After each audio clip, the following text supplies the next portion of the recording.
Welcome back. I'm Howard Phillips with our guest, Chris Farrell of Judicial Watch. Chris, Judicial Watch, with your leadership, has done a tremendous job getting facts out concerning the Security and Prosperity Partnership and the North American Union. You know, the European Union celebrated its 50th anniversary recently, but it didn't exist 50 years ago. There was an incremental march, step by step, to create what is now the European Union. Absolutely. And in the European Union, and I have visited Strasbourg and Luxembourg and Brussels and met with officials of the EU, you've got unelected bureaucrats setting policy that overrules and displaces the policies of the member states of the European Union. And if you are a citizen of one of the EU states, you can travel without visa or passport to any of the other 26 or 27 countries in the EU. This is what Robert Pastor of the Council on Foreign Relations crafted in his design for North American Community, and this is what George Bush is pushing forward with his so-called Security and Prosperity Partnership.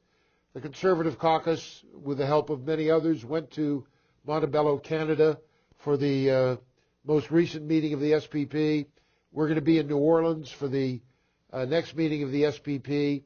And what is outrageous about the SPP is that in its process of quote-unquote harmonization, policies are being made by unelected bureaucrats that in effect override decisions made by the Congress of the United States, by U.S. government officials. And if this thing is fully implemented, you will see this tripartite conglomerate overruling by their own design our judiciary, our Congress, many, many other things. How did you get involved in this issue, and what have you done about it? We've made use again of the open records and open meetings laws to unearth literally thousands of pages of documents. So we made those documents available to our other friends in like-minded organizations, whether it be Eagle Forum or Jerry Corsi or other news outlets, to try to have them write on this subject and educate their supporters and get the news out to the public that what you described isn't something that may happen. What you just described is happening now, today. This harmonization that you talked about of mid-level bureaucrats, taking U.S., Canadian, and Mexican regulations and rules and twisting them to be in sync is a reality. It's now and today. And of course, to a very large... There are what, 21 working groups? There's more than that. I mean, there are probably something like 36 working groups. And there are 16 different federal agencies at all different levels involved in these working groups. And that's just the U.S. angle, the U.S. perspective on this. Then there's a business arm of the Security and Prosperity Partnership, and that's called the NAC, the North American Competitiveness Council. And that is Fortune 500 companies who have their multinational, not U.S. interests, but multinational interests in having one standard, one harmonized law between the three countries. And they make recommendations that are mind-boggling. In the event of a flu pandemic, their recommendation is keep all the borders open and don't involve any sort of, or don't institute any sort of of medical procedures that would quarantine people, which is madness. No medical professional would tell you during a pandemic flu not to quarantine, but that's what they offer. They suggest that the U.S. electrical grid be integrated with Mexico. They're recommending that essentially taxes, a North American tax on Canadian and U.S. citizens be imposed to finance infrastructure projects in Mexico. Again, this isn't sort of prospective. This is what they're saying must be implemented now. This is laughed off by many in the media. It's laughed off in public statements by administration officials. But Bush has said that he favors a policy that would economically integrate Mexico, Canada, and the United States. That's why it's so important, in our view. Instead of, when they start to laugh it off, you point them back to their own documents. This isn't my opinion. This isn't something I've dreamed up. These are government documents. Look at their own documents, and you explain what's funny about it. Yeah, and they have one document that comes out every year that is printed in French, Spanish, and English. that talks about these things that are being done. Exactly, yeah.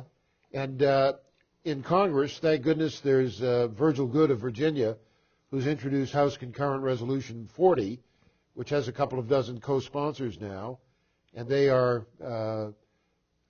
calling upon the President to repudiate SPP and North American Union.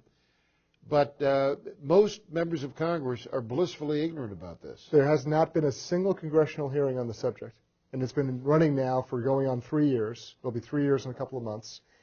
And for 3 years, this is, mid-level bureaucrats with laptops have been dreaming up ideas and harmonizing rules and regulations. Again, not at the black and white letter law level, but at the implementation level, at the rule and regulation level. This harmonization has been going on. We have the documents that show it and prove it, government documents. And there's even an awareness on the part of political officials in all three countries that there's very little, A, awareness, or B, support for this process.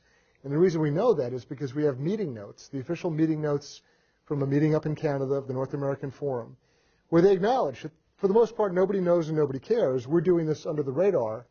And the briefing chart says evolution by stealth. Yep. They are deliberately going about this in a way that is not made public broadly, and the public is simply unaware. And Vicente Fox on Larry King Live said, oh yes, down the road, maybe we will have a common currency, and it could be called the Amero, which would be analogous to the euro under the European Union.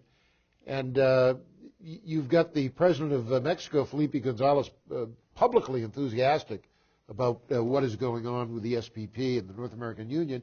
And many people believe that the reason Bush has been so stubborn on amnesty and immigration and the delay in the border barriers is because under the NAU there'd be no border. People could travel at will among the territories of Canada, Mexico, and the United States.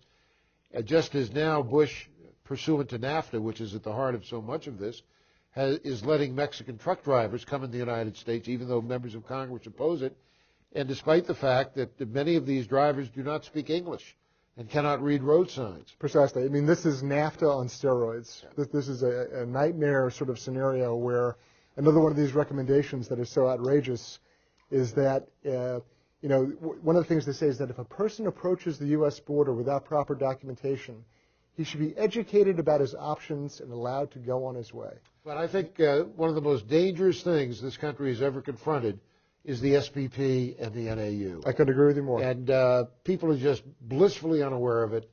Our status as an independent constitutional republic will be terminated step by step by step unless some people wake up. Sure. I mean, I think that for folks who look at the SPP and North American Union, they have to be very concerned because the model that exists today is the European Union. The European Union started out as coal and steel agreements between France and Germany. It advanced on to be the Treaty of Rome, and from there the European Economic Community, and now the European Union. It's an incrementalist approach. The guy who's the godfather of the SPP, Dr. Pastor out of American University. Robert Pastor, Jimmy Carter's National Security Advisor. Precisely. He is the architect of this, the philosophical godfather. He has a model. He said that it's the model, and he's going to apply it to the North American Union.